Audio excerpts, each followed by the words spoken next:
The opinions expressed on the following audio program are solely those of the host and the guests. Burner Podcast is an independently produced, not-for-profit show and is not associated with the Burning Man organization or its subsidiaries. The views expressed are not representative of the entire Burning Man community and are presented here for entertainment purposes only. In short, calm the fuck down. It's just a podcast. All right, episode number 8. Episode 8, it's the episode. I just made up a word right now. I don't know if it really works. Hey, we're on like a bunch of platforms right now. We're on Stitcher Radio. We're on TuneIn Radio. You can, of course, listen on iTunes. There's just a bunch of places. If you go over to burnerpodcast.com, which I'm assuming you somehow have ended up at some point since you are listening to this magnificent show, there's a ton of ways to listen to the show, whatever way suits you best. If you're listening on a computer or your iPhone or all those other phones that are not iPhones. Obviously, I am leaning towards iPhone. But anyway, if you're having a difficult time figuring out how to listen to the show, you might have some bigger problems to worry about. And then there's, of course, our SoundCloud as well. That's probably like the highest quality one that you can listen to. And we're also populating that with all kinds of amazing music, and we're getting a team to actually get more involved in connecting with all the amazing burner artists out there, and not just the DJs, but the producers and the acoustic musicians and the singer-songwriters and we're not just all only about the boots, like what you're hearing in the background right now. We have all kinds of amazing stuff. There's actually this artist out of Australia that I've always been a big, huge fan of, Missy Higgins, who after watching Spark, I learned is a burner. Or I guess it's just a coincidence that she wrote a song that sounds like it's all about the playa and ended up on a documentary about Burning Man. But I'm assuming she's a burner. So let's move on here. This episode is a couple of firsts. There's some new things happening. First of all, there's a flip around. That's what I'm calling it. It's where I'm going to tell you about the guest before I get into the story. Normally I do like this whole rant about some cool shit that I did with a bunch of crazy people. And, just kind of getting you into the whole burner mood and connecting to how it connects to our guest. This time it's the opposite. I'm going to introduce her first. There's another first. She is getting bumped up. I recorded this interview just this past week, and we are pretty stacked on shows. Normally the way we do the shows is producer Meg books these guests, and we record the interviews, and then we sit on the interview, and then I record the intro and the events and stuff as it gets closer to a release date. And they kind of come out in order, so we come out, on twice a month. And but these guests are kind of stacked. And this is the first time that we're bumping somebody ahead. Simply because it kind of made sense because of some of the things that happened around this show being released. This is a story about synchronicity. Now, synchronicity might have different definitions to a lot of people, but I'm going to kind of use it in the way of this thing that has been happening to me a lot in the past couple of years, and I imagine might be happening to some of you listeners. Synchronicity is like I wake up in the morning and I'm thinking about someone, I'm thinking about a friend or a colleague, and then later in the day, all of a sudden, I hear from this person completely out of nowhere, which, it makes me go like, oh, that's a funny coincidence. But then it turns out that me hearing from this person has some kind of significance to something that I'm working on or something that they're working on or some sort of a reason why it's happening. And it's been happening a lot. This is why I'm starting to feel like it's not just a coincidence. And maybe I'm hanging around with too many of you fucking hippies and I've gotten all woo-woo and shit. But it seems to be happening a lot. A lot of deja vu stuff, a lot of hearing from somebody and then connecting to somebody else, etc., etc. So here it is. It's happening, and it happened with the guest that you will be hearing today. The guest that you are going to hear from very, very shortly, I promise. I will try to keep this rant short. Is an artist by the name of Hill Young. Hill is incredible. She is a full-time living artist, meaning that she's paying her rent by creating her own vision, by commissioning paintings, etc., etc. Like, I mean, this is like a fucking unicorn. I know a lot of artists. I am surrounded by artists, and there are very, very few of us who can really make a full-time living off of just creating art. And she does that. And on top of that, she's tall and pretty and sweet and has these blue eyes in which you can see the infinite ocean of all consciousness. She's just a really awesome person, and paints these magnificent geometric designs that have nature. You know, it's the kind of stuff that you look at and you're like, well, obviously this individual is a burner or has done mushrooms at some point. And we get to talking about that. We will talk about her art. Hill is awesome. I'm hoping she has blue eyes. I remember her having blue eyes. I could be totally wrong. Maybe that's just like, you know, whatever my reality was shaped when I sat down to talk to her. But it was a really wonderful interview. And halfway through the interview, it is revealed to me that she was at the Lucent Dossier experience, which happened in Los Angeles the Saturday prior to the recording of this interview. And the Lucent Dossier experience, for those of you who are not familiar, Lucent Dossier is a company. It's kind of a circus company, if you will. And they put on just this really amazing, magnificent show at the Nokia Club, I believe was the name of the venue. That's at LA Live.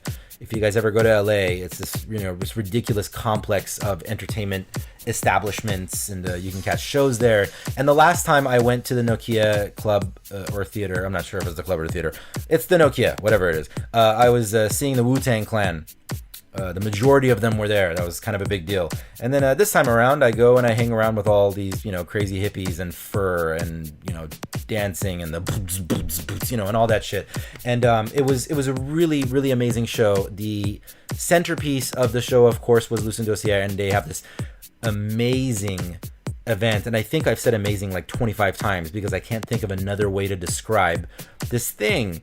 Acrobatics, and there was poetry, and there was singing, and there was a live DJ. I mean, anything you can imagine that you are into, they did it, and it was all done flawlessly.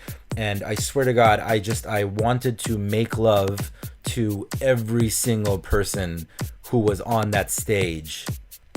You know, preferably the ones that didn't have penises, but I mean, the show was just so incredible that I might have to reevaluate some of my standing on some of these things, because everybody was just beautiful and magnificent and just mind-blowing. And you know, it coincidentally, also one of the DJs that was spinning at this event was Mikey Lyon, who is a huge force in our community, and we are actually going to be getting him on the show in the next few weeks, so stay tuned for that one. Anyway, Hill was there at the Lucent Dossier experience, and she was doing live art. Why this is significant, you're probably wondering why I'm telling this. So we record the interview with Hill Young on Wednesday, so that's just a couple of days, 3 days after the Lucent Dossier experience, in which we were in the same building in a different city, and we didn't know each other at that time. Come Thursday, the day after we record the interview, I am out and about, and my friend Myra suggests that we meet up at a coffee shop here in San Diego called Young Hickory, and just to kind of get some work done. I'm usually sitting down at a coffee shop somewhere around here on my laptop, editing videos or podcasts or whatever, and you know, she suggests, why don't we meet up at Young Hickory, because she's got some work to do as well. And normally I go to another coffee shop called Twigs. That's sort of my place to go. If you're ever in San Diego, you could probably find me in the afternoon sitting at Twigs Coffee Shop on Park Boulevard. But instead I decided, all right, fuck it. I'll go meet up with Myra at Young Hickory. Now, Myra and I have been discussing for a while now going to Joshua Tree in order to partake in an ayahuasca ceremony. It has been calling to us. She has done it before. I've had other experiences before, not specifically ayahuasca. So I've been looking forward to doing that. Real quick breakdown for like the three of you out there who might not know what ayahuasca is. It is a shamanic experience, if you will, not unlike peyote, I'm told peyote seems to connect you to a more masculine entity. Ayahuasca is a more feminine entity. DMT is the active ingredient in ayahuasca. You've probably heard a fuck ton about DMT on this show, or on the Joe Rogan Experience, for example, or on the other podcast I host, Crappy Awesome. It's on everybody's mind these days. DMT and ayahuasca. If you need more information about it, look it up. CNN did an interesting documentary about it. There's a lot about it out there. They're calling it potentially the next medical marijuana. Anyway, so we're looking to go do this. I walk into Young Hickory, and the coffee shop is absolutely packed. It's finals week or some shit. I don't know what's going on. But I walk in, and pretty much the only open seat that I can find at this coffee shop that I don't normally go to, where I am going to go meet up with my future ayahuasca partner. There's a seat open next to this gentleman wearing a hat, working on his laptop. And as I'm sort of like sitting down and I'm plugging in my computer, I'm kind of seeing this guy from the corner of my eye. I think we make like some quick quip about how busy the place is. And I'm like, well, this dude's obviously a burner. Like, I'm sensing burner off of him. We're just going to call him Dan for the sake of this podcast, because I'm not entirely certain he's ready to be totally out with all of his stuff. But I sit down next to him, and Dan turns to me and says, "Hey, were you at Utopia? You look really familiar to me." And I say yes, and begins this conversation. And it turns out that Dan is good friends with Hill. And that Hill, right after she finished recording the podcast with me in the studio, we call it the studio, but it's my studio apartment, she left my place and went to go meet up with Dan at the art jam that you will hear us talking about, I think, during the interview. So literally right after she leaves here, she left and went to go meet up with Dan, who is now sitting next to me. And we begin to speak, and we converse for a while, and it turns out that Dan has been trained as a guardian. Very early on, he started his training to be a guardian for ayahuasca ceremonies, and he has sat over 50 times. So here I am sitting next to this guy, and I was trying to meet up originally with Myra, and he was with Hill the night before, right after she left recording the podcast. And we get into this deep, beautiful conversation that at some point I end up getting totally choked up. You know, we almost cry. We didn't stop ourselves from crying. You know, we're both, very confident with our masculinity and everything. We had no problem with that. But we definitely got very choked up, and it was this really beautiful, amazing conversation, and it was powerful, and we created this very deep connection, and there was all these things that lined up in order for me to end up sitting next to Dan here at Young Hickory, talking ayahuasca and consciousness. And it was really beautiful. And then to top it off, Dan is on his way out to see the Jizza perform the entire Liquid Swords album. Jizza, who you don't know, is actually wow, there's another synchronicity that I completely did not make the connection of until I started recording this intro. The Jizza is a member of the Wu-Tang Clan. And Dan was on his way to see the Jizza. Dan's in the hip-hop. Wu-Tang Clan, Lucien Dossier, LA Live. Man, there's a lot of connections that got made around the recording of this podcast. Huh. And you could call it a bunch of coincidences, but fuck, that's a lot of coincidences. And you can choose to be the kind of person who sees the world as just totally random, or you can choose to see that it does kind of happen for a reason, and there are signs pointing us towards our destiny, showing us at the very least that we are on the right path, even if not pointing very directly. Part of that lesson I got from that movie Signs that Mel Gibson won, so please forgive me for that. But I do agree with that. You can choose to be the kind of person who sees a deeper meaning in things, or you can choose to just think it's all a bunch of random bullshit. And I choose the former. It has definitely made my life, at the very least, and the lives of many of those around me, oh so much more beautiful and incredible and fulfilling.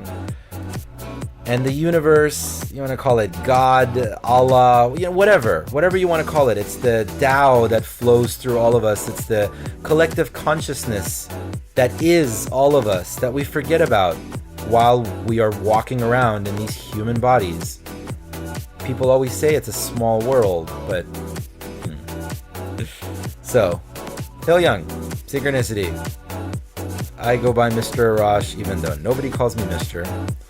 Welcome to Burner Podcast.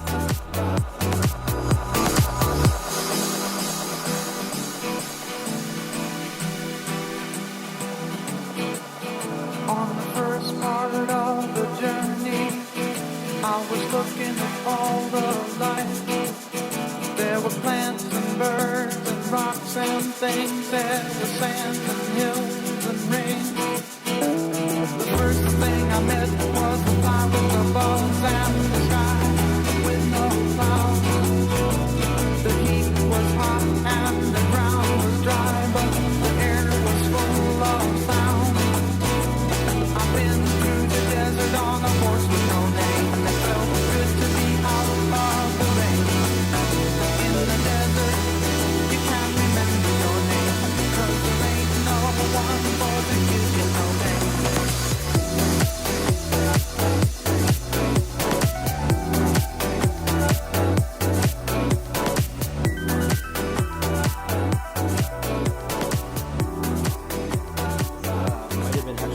First time that somebody came in and sat down and I didn't immediately hit record. Oh. Because I was like, I don't want to record like the phone call. But a lot of times people are like, oh, we're recording. I'm like, yes. Start it. We just Get start. it going. Well, there isn't like a particular format. We just kind of start chatting and then things start to come out. Yep. And then I've just kind of done this like long enough where it kind of seems like I know what I'm doing. But we just kind of get started. Where are you coming from? I think that's life in general. Yeah. We always just kind of, fake it till we make it, and then, it works out. Usually. I have a feeling I'm going to be faking it for like a very long time. For life? Cheers. Yeah. Yes. Thank you very much for this. Yes. Thanks for coming by. To life. Mm. To faking it, but making it. You see the pinky? Oh, excuse me. Yes. No, it's not something that you have to do. It's just something that I do. I don't know why. Okay. I have no idea where it started, but for some reason I have a difficult time like balancing a glass in my hand without the pinky sticking out. That's because you're classy. It's Yeah, I'm just a classy ass motherfucker. That's what's going on over here. How do you pronounce your name? Arash. Arash. Okay. That's definitely the most unique question that I've gotten right when a podcast is starting. Oh, good. Well, I like to be clear because Yes. I've only met someone through the web. Yeah. And, it can be really different how things are pronounced. And I like to be clear on names. Yeah. 'Cause that's important to me. Well, to be honest, if you like make any noises that have like a r and a sh in them, I'll probably respond. Okay. Like, if that's just like a random noise that you make, I'll probably turn around and assume that you're talking to me. Because that's just... You just get used to that when you have a funky-ass name. Mm-hmm, mm-hmm. But, how do you pronounce your name? Arash. Yeah. Hill. So, I was totally eavesdropping on your conversation. You said you're going to Art Jam after this. Yeah. Tell me about that. Yeah. I'm going to Adelaide's house. Mm-hmm. She's also another awesome local artist that I work with a lot and a dear friend of mine. Mm-hmm. And she hosts art jams fairly regularly, and so do I. And so we always just try to link up when we can. What happens at an art jam? Well, everyone's just kind of encouraged to do their own creative thing, whether it's music jam or painting. Like, she and I are both painters, so often that's what we do.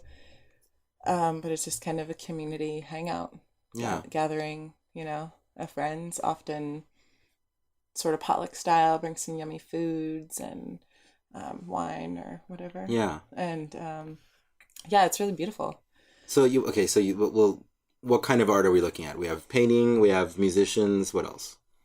Like, what else is happening? Sure. My friend just asked me to bring some hemp twine or string or something, so I'm not sure what he's going to be creating, but there's mixed media too, for sure. Any photographers? God, not so much. that sounds awesome. I want to go to that and bring my camera. Yeah. Yeah. Yeah. Absolutely. Because like I have this like weird thing as a photographer. Like the instant there's another photographer there, I'm not interested anymore. Yeah. Like I don't want to take pictures of things. Feels like competition or what?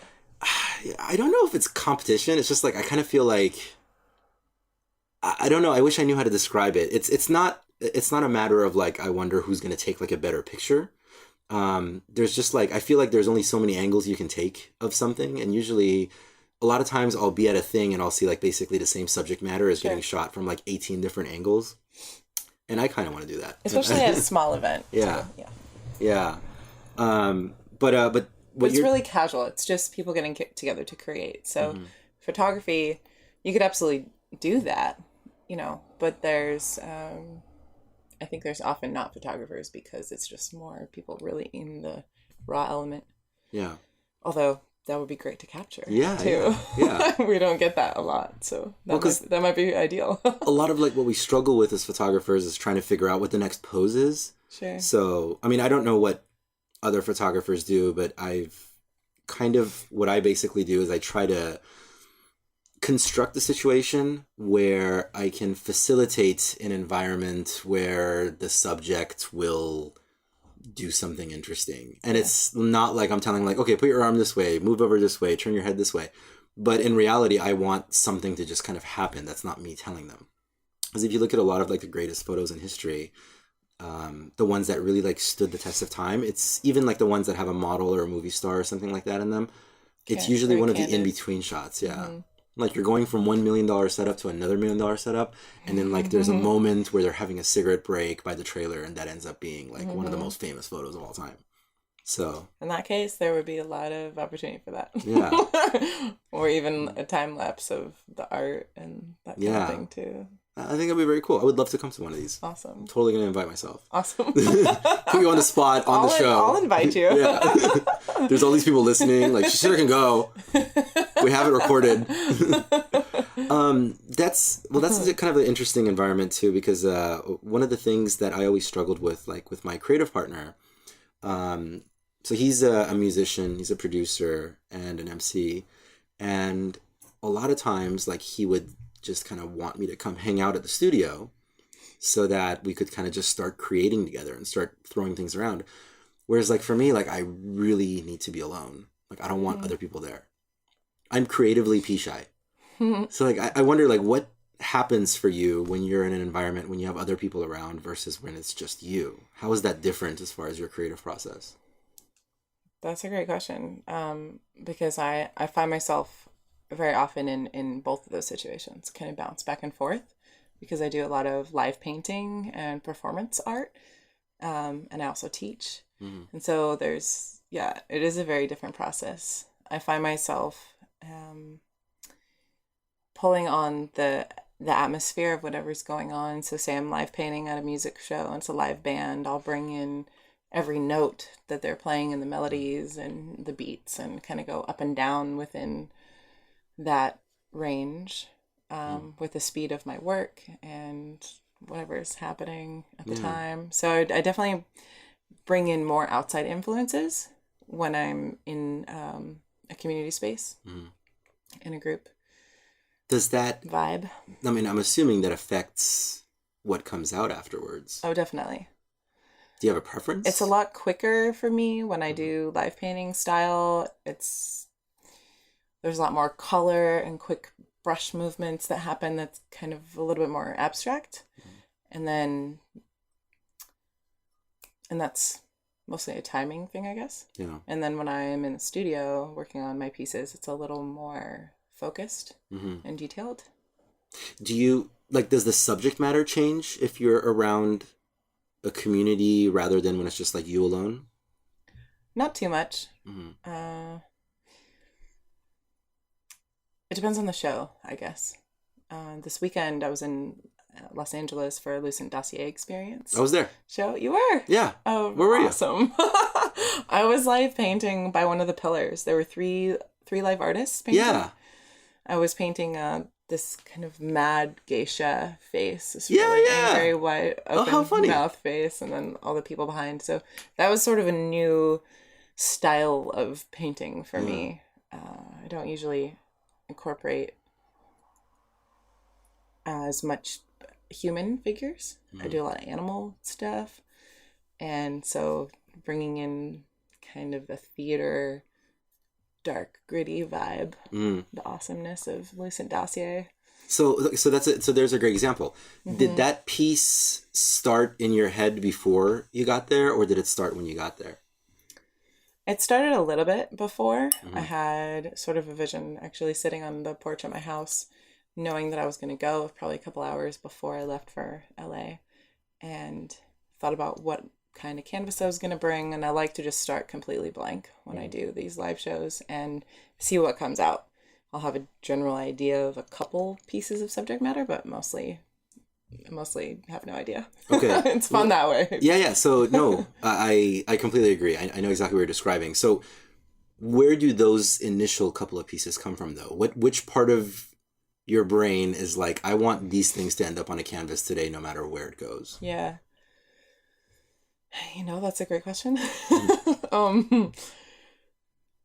mean, it could be as simple as just, I thought it would look cool. I mean, I don't know. Yeah, absolutely. Sometimes it's that.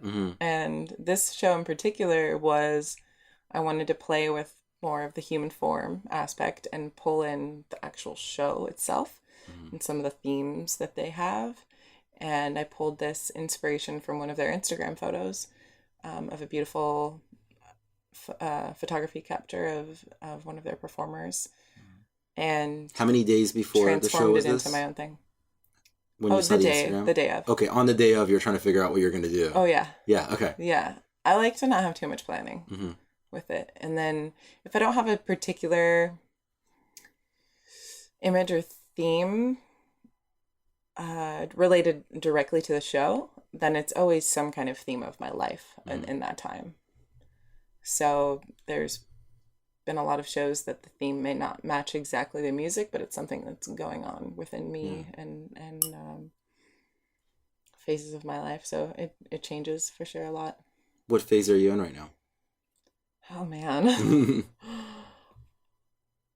I'm in this wild expansion phase. That's how I feel. A lot of things are changing. A lot of beautiful explorations being made. I feel like a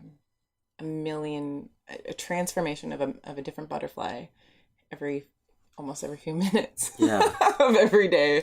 And just this constant beautiful change. What do you think is different about this one rather than all the other transitions that we have on a regular basis? It seems a bit more rapid fire for me right now. I'm really taking the reins on some bigger intentions that I've had in mind for a long time, but pulling in a bit more focus on those intentions and going full steam ahead. Yeah. I think that's it. But more and more, the more transformations I have, the more it's shedding off all the kind of like the little layers and becoming a bit more fine-tuned and directed in one way. Yeah, because my experience has been that when I initially sort of started on, the best way I can describe it is the path that I'm on right now, I would get an epiphany once every few months, if that. Like it might have been once every few years. And then it turned into once every few months, then once every few weeks. Now it's like what you're describing, the rapid fire thing. Like, do you think that that's something that's happening because you've pretty much stuck to the path? Or does it feel like it's going to slow down again and then you're going to start back up again another time? I have no idea.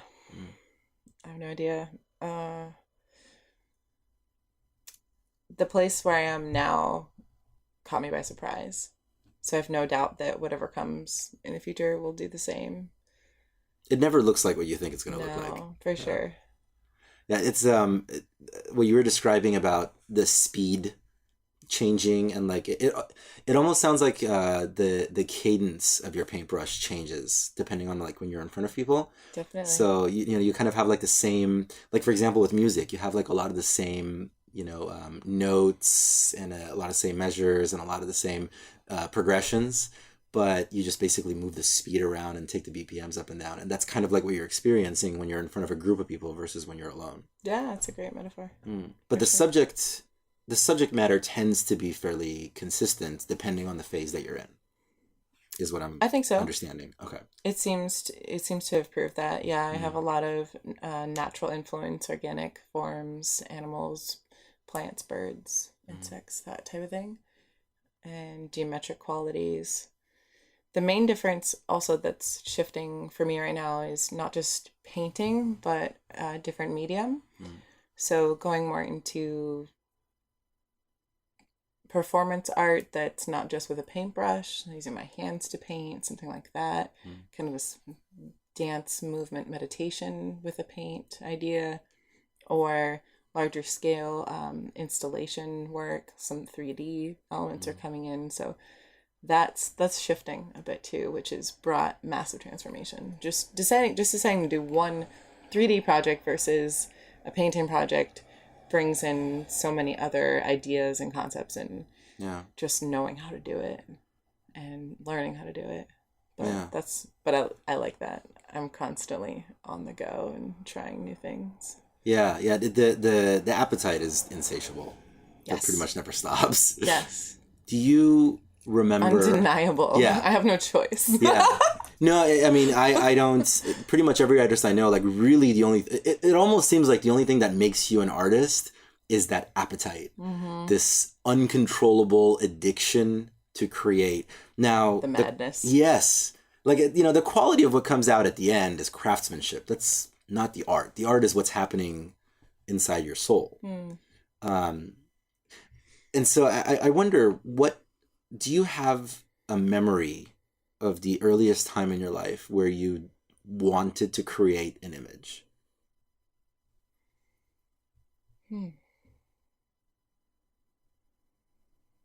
Well, the first thing that's coming into my mind is sitting on the floor in my parents' house, and my sister was sitting on a chair, sitting on the computer in front of me, and I just decided to have my sketchbook out and decided I needed to make this image, figure it out, whatever it was, and create sort of, a still life from my life, just practice, really. But you had a sketchbook already. Oh, yeah.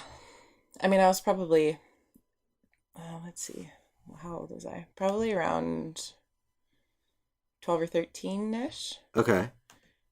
So you were creating before I doubt I this still time. have that sketch, but that was something that I just remember, that came, just right out of the stream of consciousness, that I remembered that was something that struck me as, this is beautiful. Whatever this is right here, this collection of existence, I want to capture it, and it was just a pencil sketch, but I did a good job, and it kind of shifted some things. So your first memory is not the first time you tried to create an image. Your first memory is the first time you felt some level of satisfaction with the image. Yeah, I guess so. Because you had a sketchbook and there was other stuff in there. Oh, yeah. And I've been creating in many different forms from probably before I could even walk. I don't even know. Yeah. It was just always around my house, a big family of artists. And go ahead. So I'm sure it came much before that. Yeah. So, but that was the first thing that came to mind. I was closing the window because the cars were driving by. Yeah. So you came from a family of artists, though. So it's something that was honed from a young age. Definitely. What kind of art were your parents creating?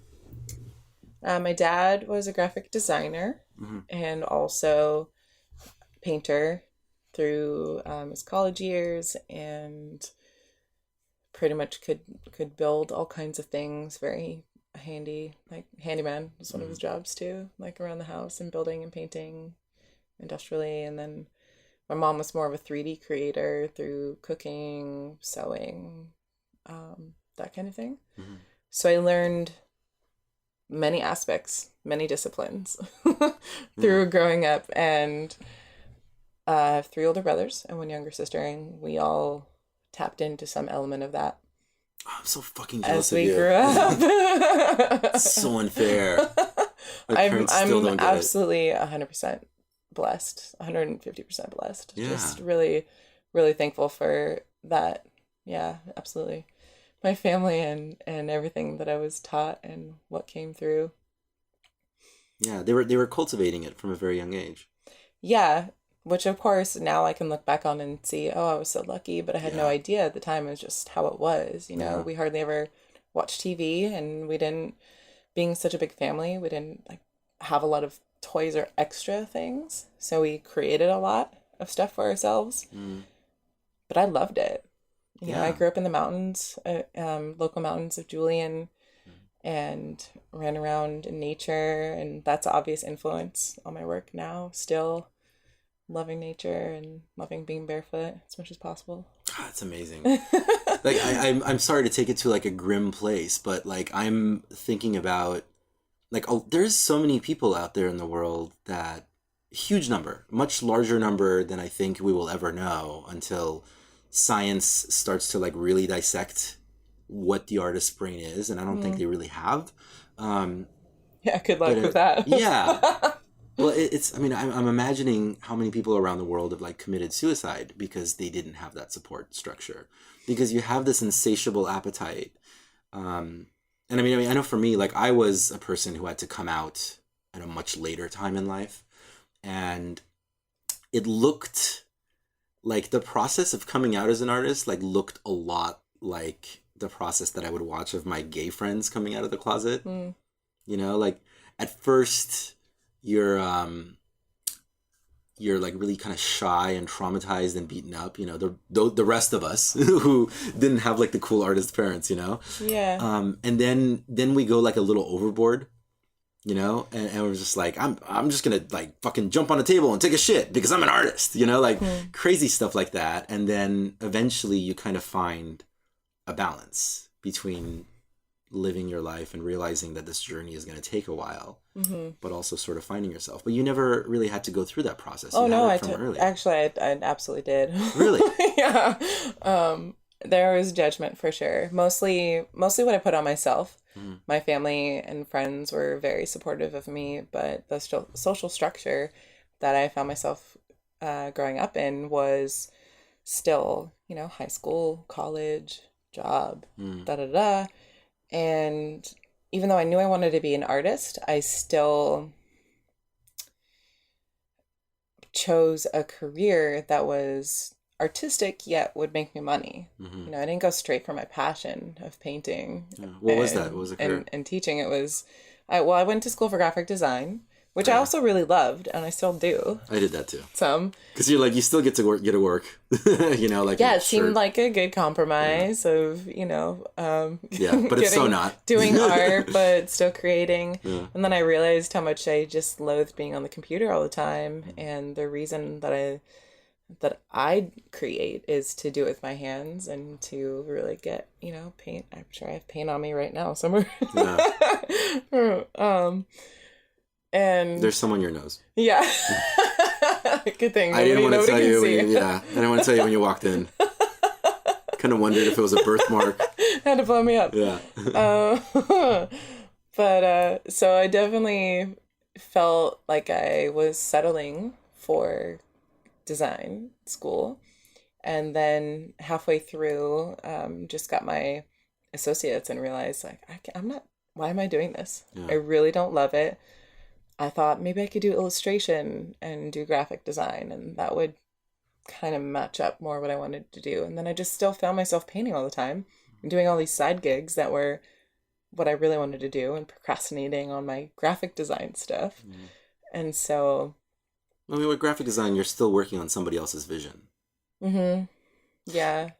So what was it? The pressure that you felt to, you know, quote unquote, be normal? I'm doing the quoties. Yeah. For the listeners, where did that come from? So did you feel like, would you look at your parents and say like, well, I don't want to be like those weird fucking hippies, and like I want to be like, there was pressure to be more like the kids at school, pressure to be more like people you're seeing walking around in the street? I think the pressure was not to be normal because I always knew that I was abnormal. Yeah. Okay. And totally cool with that. Yeah. Totally cool. Fuck normal. Okay. Yeah. So then where did that pressure But come from? It was a pressure of not being able to be financially stable and do what I loved. Did you watch your parents struggle? No, not particularly. Mm-hmm. I didn't really know what was happening with that. My mom's also, I mean, they maybe they just pull it off completely well and I didn't know, but uh, I saw or I accepted at that time what the starving artist mentality was and went with that. It's stuck in my brain somehow, and that, you know, everyone told me you can't make money as a artist. Yeah.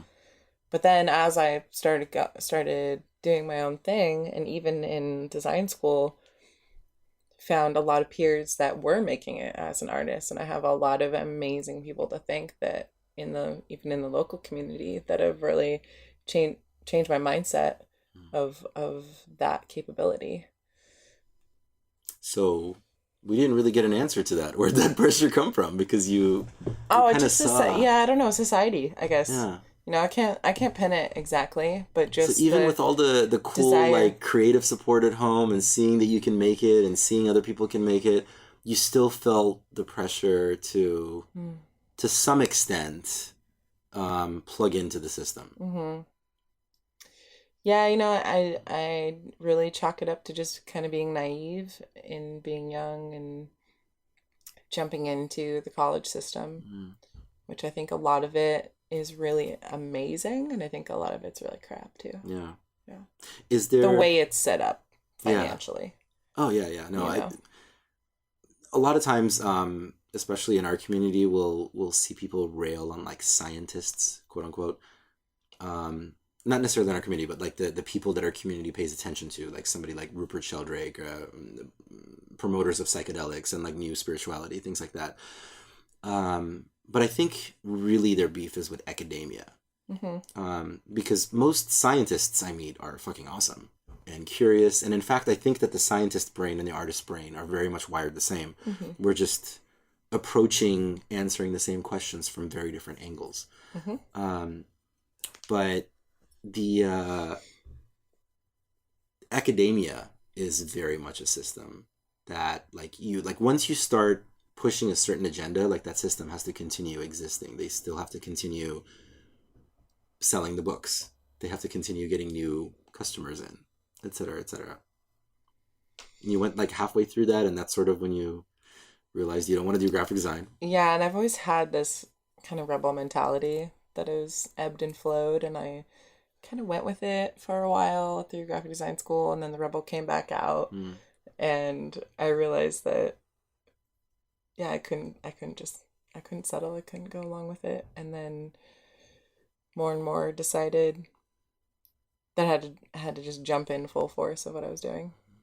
But you never actually stopped doing your own art during this time period. No, for sure. So then what was sort of like the next milestone in your journey towards where you are today? Was there a time where you're like, hey, look, I can do this for a living and this is what I am passionate about? Yeah, absolutely. So about just over 3 years ago, my father passed away, and we were really tight-knit family, of course, as I've described already, and super blessed to be. Everybody does. We have a lot of adopted children. You want to adopt a tall brown sisters. boy? I'm like, I'm in. So that was a massive turning point for me. It was really the largest experience of grief that I'd ever witnessed, and shifted my view on everything in life, and realized that every day counted so much, and that life was really, really short. And why was I fucking around with trying to please someone else and trying to live within the system when I had the talent, I had the desire, I had the drive to really do it myself. And so that was a massive shift for me. Just the understanding that came after well, very soon after my process, less than a year after he passed away, I decided to quit my day job, which was restaurant. I've been in service industry for like probably 12 years or something ridiculous. To in between school and design and everything. And I just said, okay, if I'm gonna do this, I have to dedicate all my time to it, and I want to, and it's gonna work. Yeah. And there's been ups and downs, but now it's been over 2 years that I have had my full-time art business, and it's a big deal. Yeah. It's a huge fucking deal. It's a big deal for me. I mean, God, I wouldn't even know where to start listing off all the artists that I know that can't make a full-time living out of it, and they're amazing, by the way. What? And I do a million things. Like, I don't just paint. Sure. I think that's part of, even as an artist, we can put ourselves in a box. Say, if I was still doing graphic design, you know, people could think of like, oh, I'm just a graphic designer. This is what I do, right? Well, I'm an artist and I'm a creative soul. And that means so many things to me. That could be music, that could be teaching, expressing, studio work, gallery shows, performance art, like just, you know, the list goes on forever. Oh yeah, I've always, like, whenever people ask, what do you do? I want to tear my hair out. Like violently right in front of them. I don't know a single artist, like, and I'm surrounded by artists, and I have been for quite some time now. I don't know a single one who could just pick one thing to do for the rest of their lives. Right. Everybody wants to do everything. It's just that the thing that you end up being labeled as is the thing that you through a series of events and milestones in your life end up being the best craftsman at, end up being the thing that pays your rent. So, for example, I'm like people are like, I'm a photographer, quote unquote, because that's what's paying my rent. But I don't consider myself a photographer, you know. And like with you, like it seems like painting is the one that's gotten you the strongest amount of recognition, without a doubt. Yeah. What do you attribute to that? Is it because just that's the one you were doing the most? Do you think that's what stood out the most as you were working at it? It's been the longest progression over my full creative career. I mean, I've been painting since high school. You've been doing it the longest, yeah. Right. So I think I have the most hours in with that. But a lot of people in the community know me as different types of a painter, different types of an artist now. But I think, yeah, the painter aspect is just attributed from doing it the longest, for sure. Yeah. Well, I mean, I'm sure it doesn't hurt that it's in your URL address. For sure. Do you, like, when you finish a piece, do you step back and look at it and go, I like this? Oh, yeah. Yeah. Yeah, sometimes sometimes I really like it, and I just show everybody, look at this! I can't believe I made this. Check it out. Isn't this badass? Yeah. Yeah. That's not always the reaction, though. Yeah. Sometimes I'm just chalk it up as a experience piece, practice or something. Yeah. Every once in a while, I'm sure you're the same way with the photos. It's.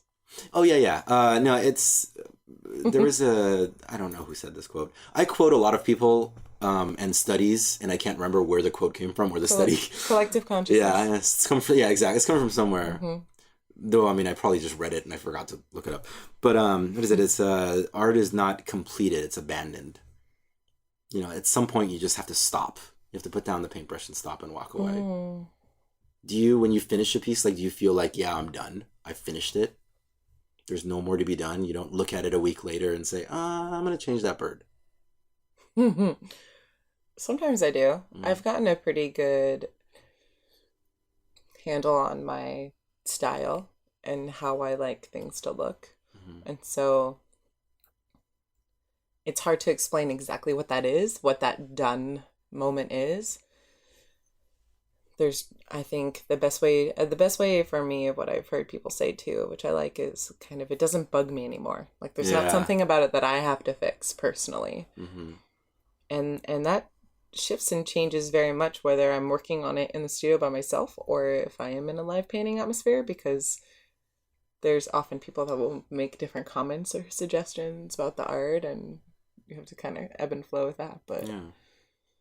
See, until we started having this conversation and I got a better understanding of your upbringing and your background, I was 100% certain that you'd partaken in DMT or at least mushrooms on the lowest level. Oh, who says that I haven't? Well, I know, that's what I'm saying. It's like now it dropped down to like 80%. Because you kind of grew up around nature and everything already, but when I looked at 80% chance that I haven't? That you have. Oh. But I lost that. I gave it that 20% leeway just in case, because it looked like you were connecting to the greater consciousness before you kind of ended up in our circles. Absolutely. Yeah. Absolutely. I think, and it's a really interesting thing to bring up, because many people would approach me with that concept that, oh, you must smoke weed all the time, you must do mushrooms, you must do all of this stuff, because they were tripping and they saw what I saw. Mm-hmm. But that was really before I indulged. Yeah. No, it's definitely, it's a huge mistake people make. They think that a lot of times, not everybody, but a lot of people do think that it's the only path, but it's kind of a shortcut. You know, like DMT or psilocybin, it's like a little rocket ship, you know, and like you could be just like climbing on the stairway. Yeah. And it's kind of a longer climb. Yeah. And you kind of have to start climbing sooner.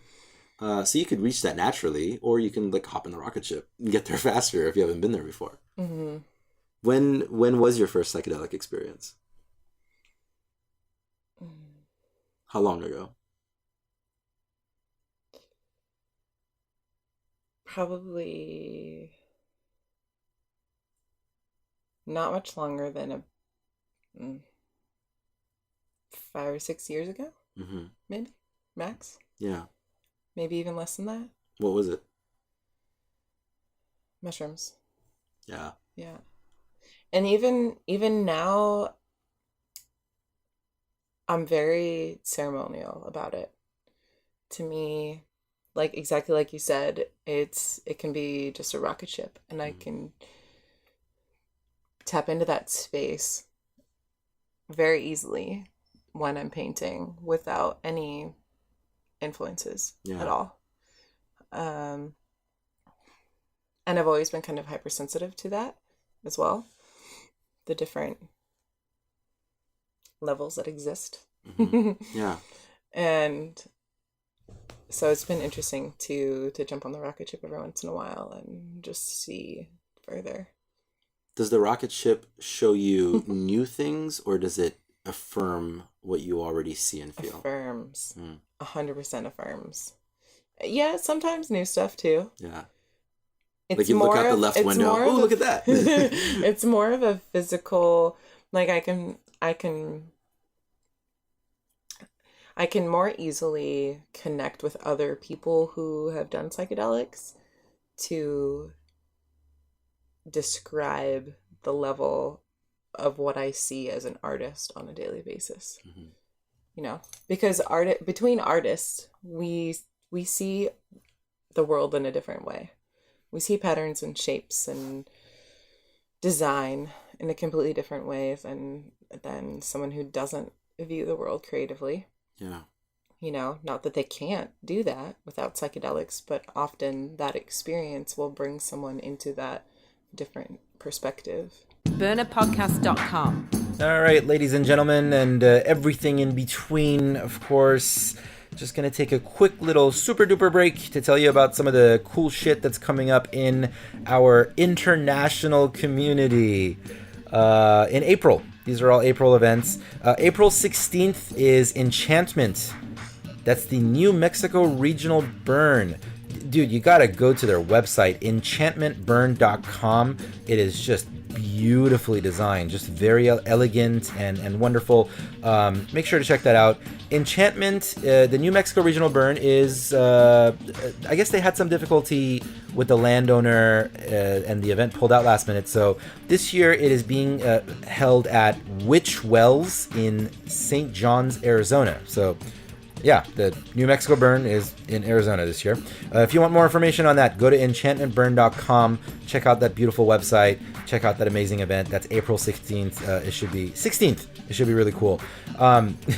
Producer Meg noted that April 20th, there's a 420 festival happening. And I didn't get a chance to clarify which one. But if you Google 420 festival, as you might imagine, there is a fuck ton of 420 festivals happening everywhere. And producer Meg demonstrated with the non-clarification of which 420 festival she's referring to that she is obviously not the pothead of the bunch, which is fine. Meg likes her whiskey, and that's about it. Next is April 23rd, Electric Poncho. You've heard about it a bunch of times on our breaks over here. That's happening in Cañada de Guadalupe in Mexico. The full lineup is out. That is at electricponcho.com. Go check that out. If you're on the Facebook group, electricponcho.com, you can check out that beautiful promo video produced by yours truly. But yeah, April 27th, Africa Burn.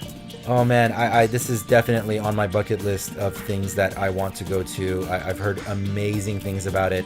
That's at africaburn.com. Go check out that website. It's got this gorgeous photography. They're big on transparency, by the way. There's tons and tons of info about how the event comes together. And we are going to get somebody from Africa Burn as a future guest on the show. Stay tuned for that. I'm told that this accent and the voice is going to it's just like liquid sex is the way that producer Meg described the voice. So anyway, that's gonna be coming up. Africa Burn is looks like a beautiful event. I'm told there are monkeys. I don't know. There may have been monkeys at some point in history, but that's coming up April 27th. All right, let's get back to the show. Back to the synchronicity. Back to Hill Young. Welcome home. Yeah. So I'm sort of theorizing, and I would love your opinion on this. Mm-hmm. For one thing, because it would be awkward if you're sitting here during the podcast and you don't opine on it. So another quote that I don't remember who said it, but Terence McKenna was quoting somebody else as saying that we don't become artists, we return to being artists, because we're all born artists. We're all born creative. A child comes out of the womb, and as soon as they hit the terrible twos or whatever, they're creating, they're drawing things. It's the first thing that kids do. As soon as you have the hand-eye coordination to hold a crayon, you are drawing. And then society, little by little, beats that out of us. Because society doesn't reward drawing pretty pictures.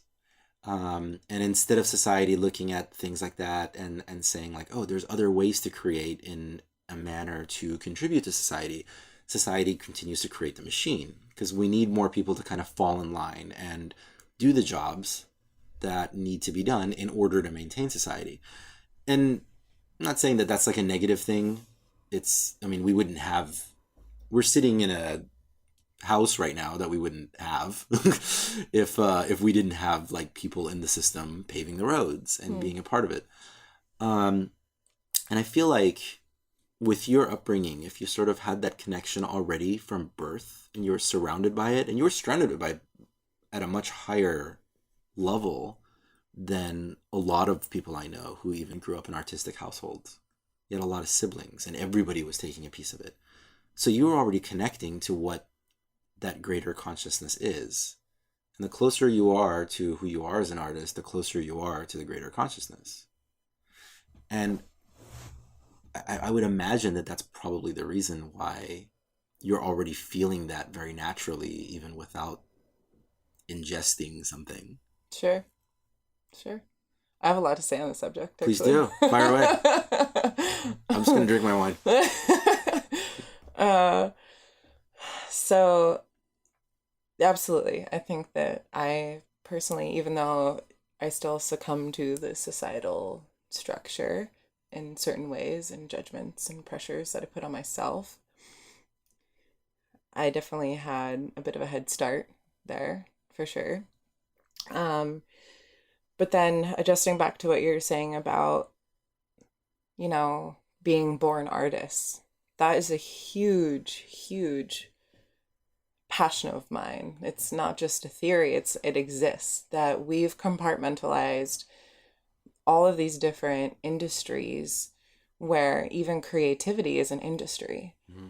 You know, we have professional artists, professional musicians of all different disciplines of artists, of course. And that magic of creating is taken away from us because now it's a profession. It's not just something that anyone can do. You have to be like really, really good at it, and you have to make money at it, and you have to be, you know, we don't listen to, I mean, we don't create music. We listen to people who make music. Very, you know, the large public, the large population. This is how it exists. Same thing with art. We don't make art. We are wowed by people who make art, and we pay to go to shows to see art. So there's part of this that's really beautiful because it is an art. It's a whole different thing. Mm-hmm. But one of my passions is to bring back that childhood essence of you can create. Find that magic again.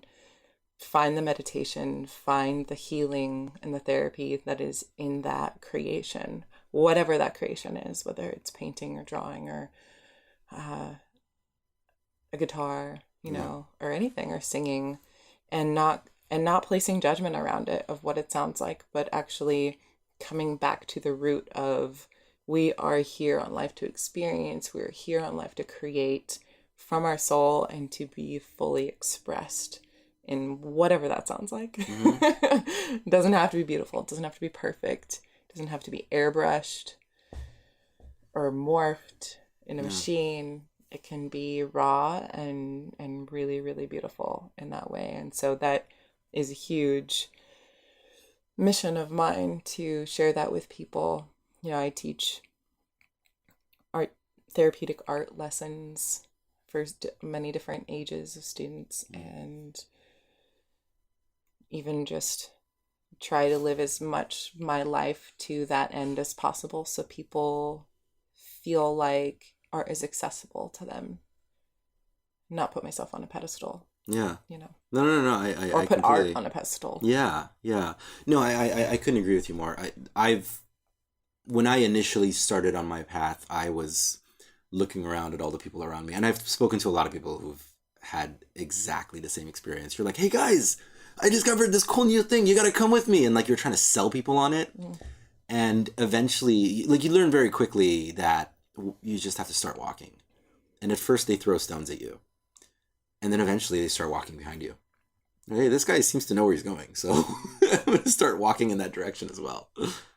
But it's dawning on me right now as you were describing everything you were just saying right now, that it is an extremely logical argument. You could take a statistic of people that decided to, on a smallest scale, pick up a fucking guitar and just want to learn a few notes. And on a larger scale, people who have decided this is going to be my life, like yourself. You're like, I'm going to do this 24/7. I would say that it's not an exaggeration to say that it's like 100% success rate with bringing more joy and happiness and direction and spirituality into your life. Mm-hmm. I've never seen an example of somebody who picks up the guitar and then like a few years later, like, fuck, I'm so pissed that I know how to play the guitar now. This sucks. I wish I could unlearn all this cool shit. I mean, if that's not evidence of that being who we are at our purest core, like in our souls, like, I don't know what is. Mm-hmm. And you would think that with that simple understanding, there would be more support for the arts in society.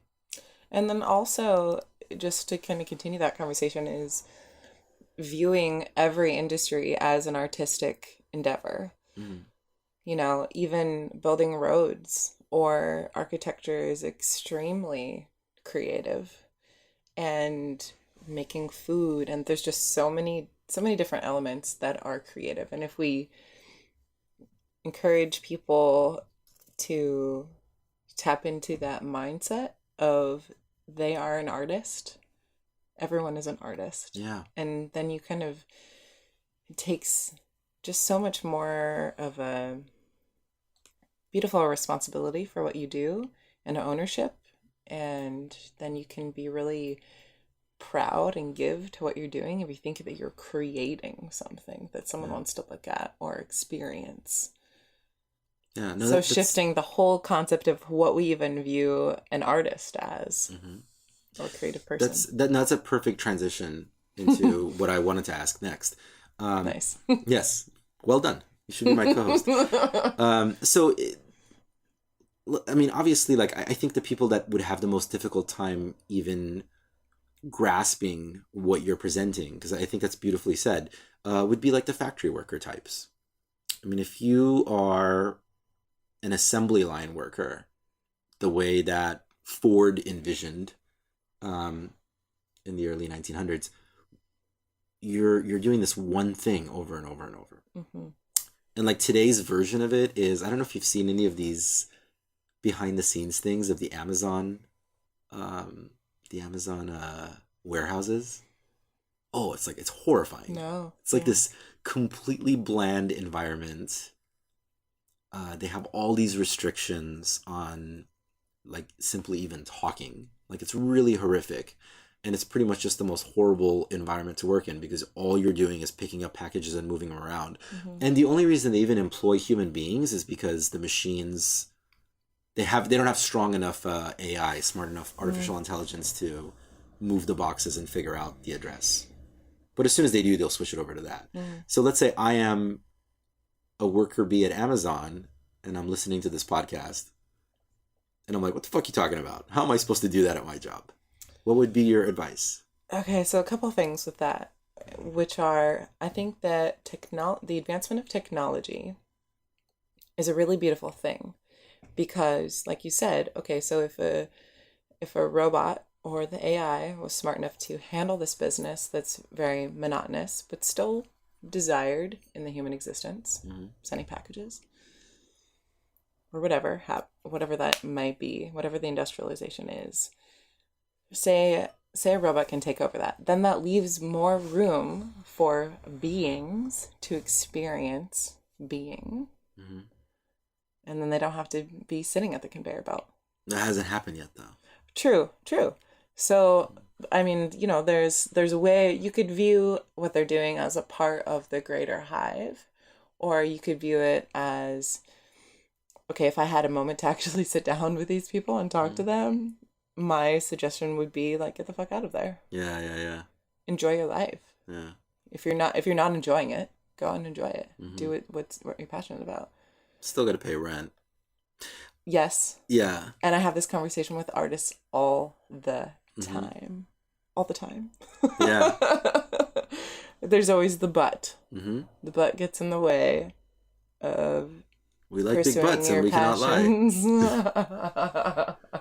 It really does. There is a massive issue with this.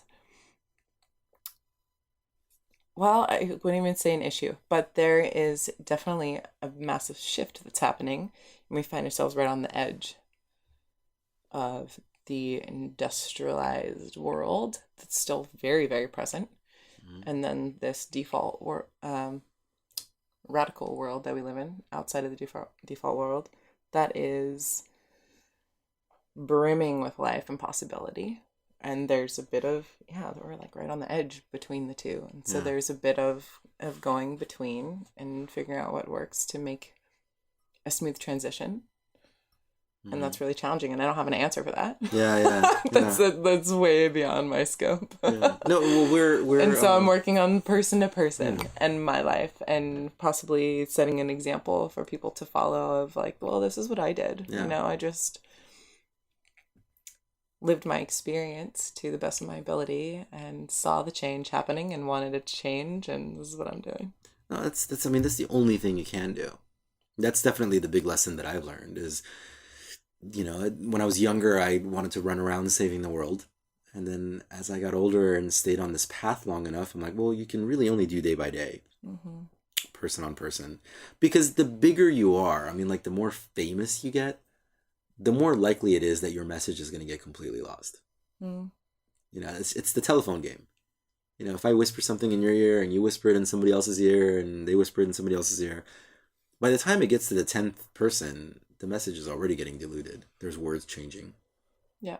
Never mind if you're touching millions of people at the same time. Like, without a doubt, every little movement you make is going to get misinterpreted. But even with our community, the burner community, we're very much on the cutting edge of that existence that you're describing. And I think that's what attracted all of us to all these crazy weirdos. Because moment to moment immediacy. Yeah. And we are very much, it's something that I don't know if it gets discussed enough. We are very much at like the top of Maslow's pyramid at this point. We are very privileged. We do live in a privileged country, and we have things. We eat. We're not starving. We're not worried about getting stabbed on the streets, for the most part. And that eventually leads to a place of, well, I want to explore spirituality, and I want to know what's next. I want to know what's beyond that hill. No pun intended. So, I love puns. Yes, I'll try to fit in some more of those throughout the show. Then, and I wonder, from there, like what sort of brought you around our community, I guess, for lack of a better description. Was it transitional? Was there a sudden moment where you're like, where have you fucking people been my whole life? One of my brothers had been to Burning Man and pretty much couldn't stop talking about it. And he's an artist as well. And just said, Hill, you would freak out. You would just be in complete heaven and see all of the installations that are happening. And he, of course, knows me very well and understands my passion for interactive art and community and just everything. He said, you'd be like a fish to water. He'd just throw you in there and you'd love it, Did he single you out? And so I said, okay, I gotta go. Yeah. Okay. Yeah. Not the other siblings. They're like, you guys know. Oh, well, no, for sure. For sure he shared it with everyone. Yeah. But I was the one that made it. That made it there. And he was right. It was exactly what I wanted. What I was missing in San Diego, even in my artist community that I was in friendship community. There was so much there, everything that I believed in that I didn't even know. And that was how it was like, how did I not know this was here? But it became just this beautiful expansion, another expansion period of really getting my mind blown open to what was possible as a creator, what was possible as a human, to be able to take all of the principles and concepts of that culture and bring it even more into my existence, because there was elements of it that I had already integrated, but after going there, it totally blew my mind open to this is a big thing. This is happening. Yeah. And I want to continue to spread this more. How did it affect your art? So I haven't stopped. Yeah. I think mostly as a really massive inspiration. And how like, do you get the thing where you see something that really like excites you and you're like, I gotta go create right now? Like, you don't understand. I gotta go home right now and get to work on this sketch. Definitely. Yeah. Definitely. There's many times that I'll have a sketchbook with me wherever I am and jot something down. Or if I don't have that sketchbook, it's I gotta put this on my phone, or I gotta go home and do it. Yeah. Someone asked me the other day about, I don't know how it came up exactly, but they said, Well, do you find as a full-time artist that this as your job now, that you kind of like run out of ideas or inspiration? I just laughed and I thought, no, it's the opposite. I have so much inspiration all the time, so many projects that I want to do. Yeah, I wish I could cut down the inspiration and just focus. Yeah. No, it's like one of those things where like it keeps building on itself. Yeah. No, believe me, I wish I could sometimes, because it's like a faucet. Mm-hmm. It's like a faucet and the water's running the whole time, and sometimes you kind of wish you could just like turn the faucet off a little bit. Or maybe just slow it down so you can get focused on a project and finish.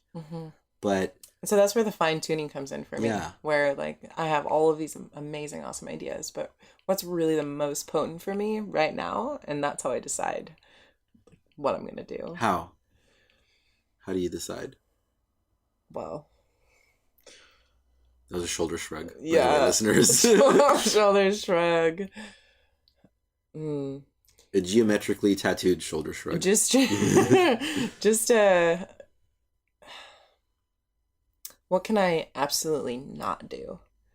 Sort of by process of elimination. Yeah. This is cool, but what are my limits here? I'm not really 100% into it. Sort of 90% into this one. Okay, whatever. But this one, all in. Yeah, one of the quotes I try to live by is freedom inhibits creativity. So I actually get really excited when I have parameters. Like we're like, all right, you only have X amount of days, you have this people, and you have this backdrop, go. To me, that's my favorite, where I have to work within what I have. I totally thrive on that too. You ask anyone that's close to me and they'll tell you I'm a MacGyver. Yeah. I'm a MacGyver. MacGyver. Yeah, I absolutely thrive on that. I think that's a huge vein that gets tapped, where there's the almost, it's kind of goes hand in hand with the procrastination thing. So a lot of artists will like procrastinate, but it's because there's like too much time, too much freedom to do this, where it really comes down to the wire. What do I need to do right now? And then the channeling comes in, then the pure essence of like that moment like really comes in, and that's my best work usually.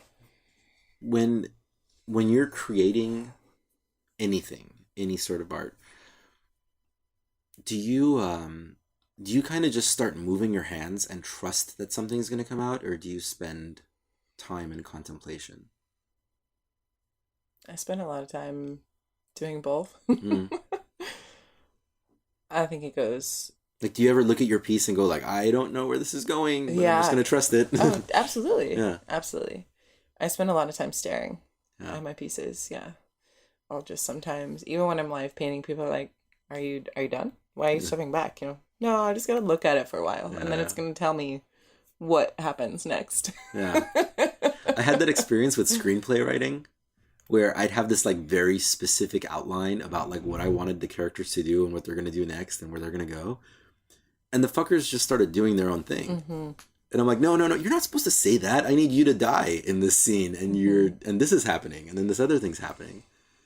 Continue with your quotes. Yeah. Picasso, one of my favorite Picasso quotes is, well, there's so many, but... So you know who you're quoting. One in particular is, if you know what you're going to paint before you paint it, you might as well not even start. Huh. I like that. And I totally, I go with that a lot, because very often, even if I have an image, say I have a dream or a vision of something that it would be really, really cool to paint, and I sit down in front of the canvas and kind of get it started, and then I realize this is going in a totally different direction, and then I surrender to it, and it's beautiful, and it comes out even better than I had envisioned. I think this is something I've generally observed is when people look at visual artists, I think that it's very common for them to mistakenly assume that we immediately know what it's going to look like before we even start. And I even see other artists, like in other mediums, that think that of visual artists. And I don't know why that is specifically with visual artists. that interpretation exists. Like, people don't look at a writer and get like surprised that they didn't know where the story was going to go. You know, they kind of assume, like with writing, for some reason writing, like it's more understood in the general population. But with visual artists, it's definitely like extremely shocking to people to hear that a lot of times we have no idea what the fuck it's going to look like. Just start hitting the shutter, just start moving the paintbrush, and eventually something starts to come out. Do you spend any time thinking about where that's coming from?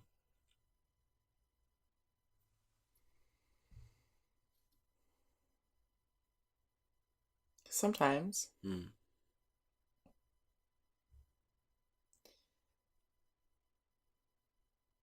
Like, how we don't have a religion based around art is beyond me. I'm sure it exists. You would think so. I've been looking for it. I would think that, because it's over and over. You look throughout history, and every artist does. Isn't that Burning Man? Yeah, well, yeah. Yeah. I mean, if every single person at Burning Man was an artist, I would say. If there was an organized religion around art, it wouldn't be art. Yeah. Yeah. We have too many middle fingers waving in the air. Fuck yeah. Doesn't quite work out. So ask your question again, though, about... Do you wonder where that's coming from, that stream, that thing that's making you create? I don't wonder. I don't have to know. And there's also a deep knowing of this kind of, I'm going to use the same word again, channeling of a remembering of the collective consciousness. I think everything that exists has existed or will exist, and that time is really not that important. Yeah. As we make it out to be, not as important as we make it out to be. And so I don't wonder really where it's coming from. I just know that and trust that it needs to be expressed now. Yeah. Some people already know. Some people need to know what I'm expressing. But I have just come to a point of really enjoying the surrender into the creation. Yeah. Yeah. It's interesting. I've never heard it described as surrender before. But that makes complete sense. I personally, I've discovered spirituality much more recently in my life. I grew up. How do you describe spirituality? Feeling that connection. To the greater consciousness, to something that's beyond this physical realm. Like admitting I have a soul. Or, you know what, better description, I am a soul, I have a body. That's been pretty huge. And so it's funny, I've sort of been understanding religions more and how dramatically they got misinterpreted over the years because of the telephone game. And, one of them being Islam, that I had an upbringing with. I lived in Iran. My family wasn't religious, but, it's a Muslim theocracy. And so whatever negative feelings I see that, like a middle class American might have towards Islam, I had much worse because I full on lived under Muslim oppression. And yet where I'm at today in my life with that understanding of spirituality, I look at Islam, I'm like, oh no, they were just explaining it based on their own cultural references. But it's the same understanding. And Islam is actually, it means to submit to Allah. And Allah in a lot of the Quran is actually described as we, not he. So it's entirely feasible that eventually the men with the pens started changing some of those words. They keep doing that. So it's kind of really cool to hear you actually say that, because it's kind of bringing me back to that connection that I've been feeling more and more. Nice. with that thing. And for me, it does, a lot of it does trace back to DMT, and that's what I wanted to ask you is what other experiences have you had?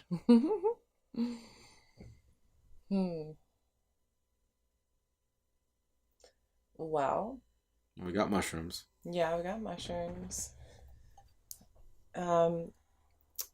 Even Mary Jane can have psychedelic properties for me quite a bit. Oh yeah, no, that's one of those things that I think that there's just such a culture around like stoner culture that's like overshadowed Sure. the shaman culture of cannabis. Yes. Yeah, but I do like to meditate from Absolutely. time to time. The use of these medicines is what makes it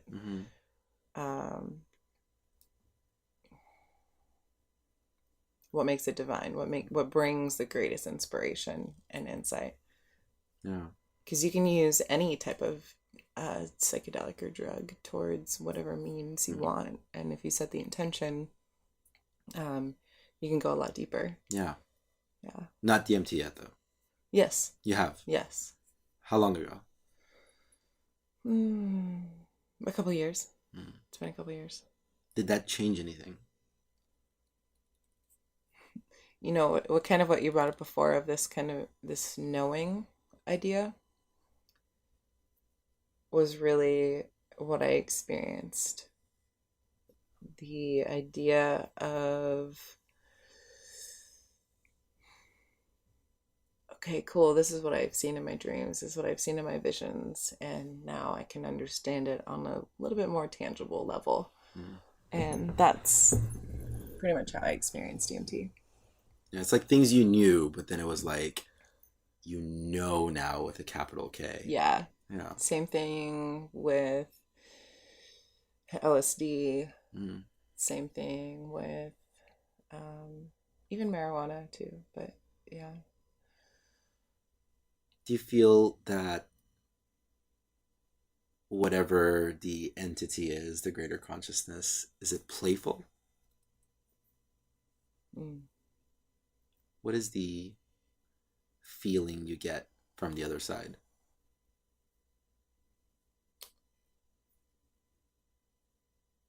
It's a great question. I don't really feel one way or the other. I know many people who have experienced, for lack of better terms, the dark and the light sides of that. And I think it's really just a reflection of where you are in that moment, of how you see these other pieces of existence. Some part of yourself that needs to be illuminated. I've felt only once have I felt sort of a darker kind of sense of otherworldly beings, and that was with salvia. Yeah, I've heard that many times. But I've also experienced that medicine in a very lighthearted way, a very joyous celebration. So I think it just is attributed to, like I said, where I was at that time of my life and what I needed to see then. So I wouldn't say that I've pinpointed that exactly what your question is. Yeah, well, as far as one way or the other, I don't Sure. think there's exactly a good or a bad. I think it just is. And it's our reflection at the time as to what our truth is about that reflection. has it influenced your art at all? Oh, yeah. Like as far as themes or skill? I mean, have you seen it? Yeah. At first I thought it was 100%, then I went 80%. I call my art expression sacredelic. So it's blending of the bright colors, psychedelic natures, shapes and geometry and patterns and surreal qualities with the sacred ritual of what art is to me, a meditation and a representation of nature, that's like the sacred side for me too. So it's this blending of all of these elements together. And I would say the more I've experienced psychedelics, absolutely, the more my art's been a deeper representation of that, of my journey through that. And wanting to share it with other people. Yeah. Was it less geometric before you indulged? Interesting. Yes. So it was the same kind of themes, like the nature and everything, but it was different, I imagine, the craft. Yeah. If I were to show you some of my earlier works, it was, very much more realistic is pretty much the side that I went to. How I witnessed this 3D reality and taking it down in still life forms, realistic forms. And then the more that I've transversed into medicines, that line is blurred between reality and dream world and psychedelic surreal nature of things. Yeah. Yeah. Yeah, I had which is more real to me. Yes. No. Actually, now. I couldn't agree more. It is. It's just as real as what I was experiencing before, but it was just a different time, a different experience. Because the previous reality was more ego-based. Oh, that is that's the basis of working with these medicines. Yeah. Yeah. Because sometimes shedding layers. Absolutely. Like sometimes I'll sort of like go down into an abyss of thinking. Every once in a while it happens. And I just kind of get lost in this very strong knowing of the nature of reality. And it's not like a happy place because it feels kind of lonely a little bit. And it'll last for a couple of days. And it happens every once in a while, and it has to be like that I dove in pretty deep in order for that to happen. Like, for example, having a bunch of mushrooms with friends and having a 5-hour conversation about like the nature of reality and then going to sleep and then reflecting on that for the next 3 days, 4 days. And I sort of get lost in this kind of like lonely, dark place. Like, oh man, like none of this means anything. Like this is all some, it's the theater. It's the great drama, like Hinduism says. And I kind of have learned to just trust that I am still in a human body. And so the ego will bring me back. And it always does. The ego eventually reminds you like, hey, you're here. Yeah, we're not 100% in those other dimensions. We just get little tastes of it. Yeah. Little glimpses. As we are on the verge between. Yeah, so it can feel overwhelming for sure. Yeah. Yeah. And I think that a lot of the conversations that people are having, and even because I know that this is a lot of what you're thinking about and the passion that you have and the direction you're moving towards, spend a lot of time thinking about the future of society, where we're all going, where we are going as a community. And a lot of times people spend a lot of time talking about technology, and I feel like very little attention has been paid to what an insane time we're living in right now, where psychedelics are starting to like really hit the mainstream and people are discussing it openly. I mean, CNN did a story about ayahuasca and their headline was, "Is this the next medical marijuana?" So a lot of times people ask, like, what do you think is going to happen in 20 years, 30 years? I'm like, fuck, I don't know. A lot more people are going to be eating mushrooms, though. I do know that. That's going to change a lot of shit. So, and, this is kind of like where this podcast comes in. I kind of wanted to be a part of that conversation. Awesome. Yeah. But this has been awesome. And thank you so much for joining us. I say us, me. So what are you working on right now? Like, what's next? What can people sort of expect? What should they be on the lookout for? Well, the painting is always happening. Painting's always happening in many different forms. One big jump is into the art installation world for me. And that looks like a few different things. There's a couple personal projects that I'm working on that are 3D art focused. One string art installation that's coming up in LA. That's going to be really, really amazing. Totally way out of the circle that I usually travel in, which is How did that come about? semi-terrifying, but really awesome also. How did that come about? That came about through the Do Art Foundation, Mm-hmm. the Do Lab based in LA, Yeah. and just working with them through many different events, live painting and lightning in a bottle festival and such things, and working with the other artists and organizers there and seeing where they wanted to take their art. They do a lot of public installation already and lots of murals, but the shift that they're going for is more of these 3D installations. So it just lined up very synchronistically with my exploration of string art and kind of a vision that they had. So zipper's closing on that, awesome. Which is great. And then another huge thing is Figment, San Diego, which I was involved in with the very first one 2 years ago. And now again this year, I'm joining in as a co-lead for the art installations. Oh, nice. For curating. What is your vision for how Figment will contribute to the community? Not just our community, but a community as a whole. Yeah.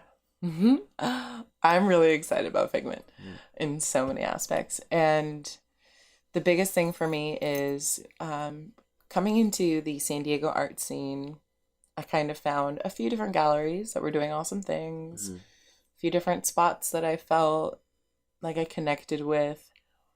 But I felt like there were all these separate little pods all over, kind of like the communities, the different areas of San Diego, North Park, South Park, downtown, da-da-da.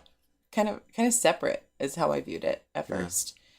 And my vision when stepping into the community was to become the string between all of these pods. And that's how I see Figment. Because going into Chicano Park is a massive opportunity to connect with the deeper roots of San Diego history and many different aspects of burner culture that we work with and artists that are doing so many different types of medium all around the city, not just that don't just have the history of the city, but are exploring all different things, modern as well, are allowed to come and be included and celebrated, in fact, not just allowed, but welcomed, to blur those lines and break open the different pods. And so that's what I see of being really like the greatest thing about Figment is just breaking down more walls. Yeah. And so I'm really blessed to be a part of that, really stoked to volunteer my time to connect more artists, more creators, more people that don't even think they're creators, all of the participants. That's awesome. Yeah. And we're all very appreciative of the work that you're doing, right by on. the way. So collective thank you. Collective thank you. So what was the website? It's paintedhill.net. Paintedhill.net. Thepaintedhill.net. Okay. Couldn't get the .com? I had it. Yeah. And I procrastinated. All right.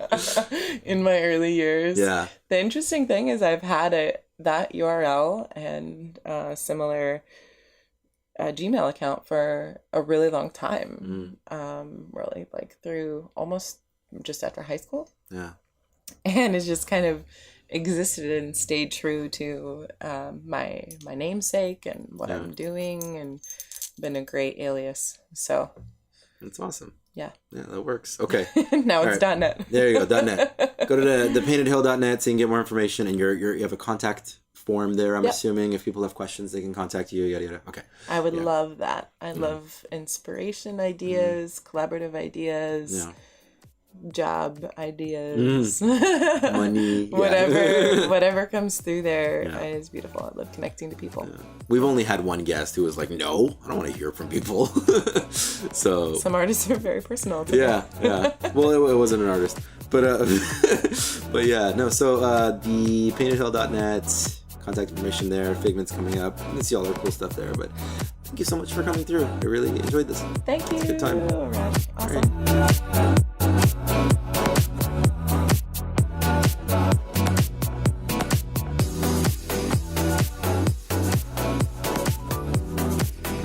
Love it. You know, I throw in like some random curveballs in this ending section just to like kind of keep you on your toes. You know that, right? Because if you're not listening to this ending section, then you're missing out on some random cool shit. I don't know if you're that big of a geek following the website.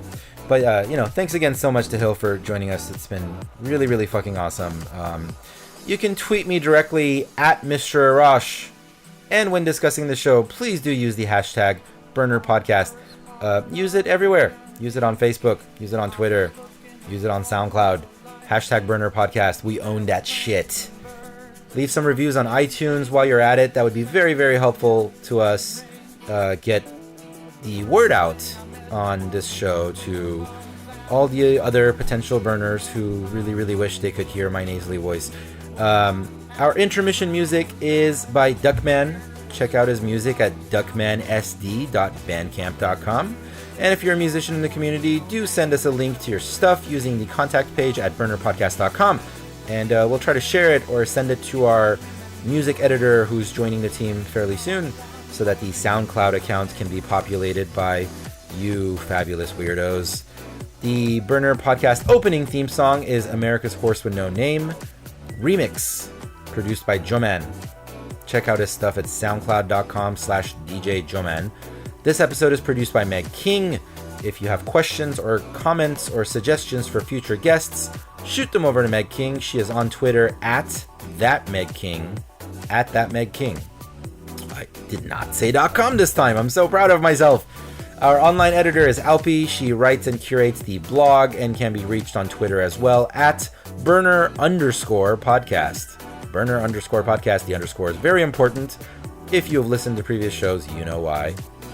Or as always, you can use the contact form at burnerpodcast.com. Hope you'll join us next time. We release new episodes on the first and third Wednesdays of the month.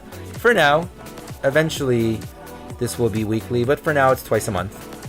If you really, really want it to be weekly, you know, feel free to start bombarding us with hate mail.